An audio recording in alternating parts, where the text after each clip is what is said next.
गांव के बाहरी इलाके में एक पुरानी खंडहर सी हवेली थी जिसे लोग वीरान हवेली के नाम से जानते थे। कहते हैं वहां रात में कोई जाता तो वापस नहीं लौटता। हवेली के पास से गुजरने वाले लोग अक्सर चीखे और विचित्र आवाजें सुनते थे। एक दिन आदित्य नाम का एक युवक जो भूत प्रेतों की कहानियों को महज मजाक समझता था, उस हवेली की सच्चाई जानने के लिए वहां चला गया।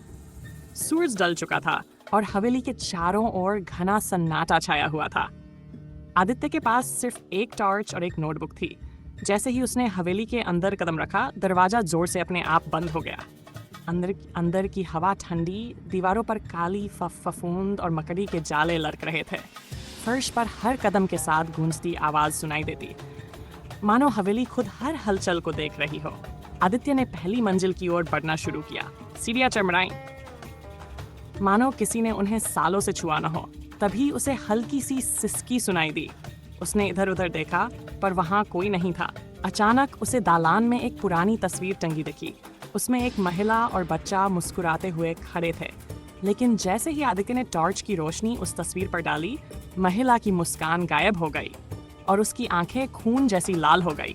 तस्वीर के पीछे से धीमी, डरावनी आवाज आई, तुम यहाँ क्यों आए हो?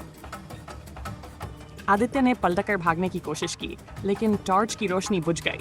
चारों ओर अंधेरा छा गया। अब वह सिसकी नहीं, बल्कि गूंजती हुई डरावनी हंसी सुनाई देने लगी। ठंडे धुंधलके में एक परछाई ने उसका रास्ता रोक लिया। वह महिला जो तस्वीर में थी, अब उसके सामने खड़ी थी। तुमने मेरी नींद क्यों तोड़ी? उसकी आवाज गूंज रही थी और हवेली की दीवारें थरथराने लगीं। आदित्य ने पीछे हटते हुए कहा, मैं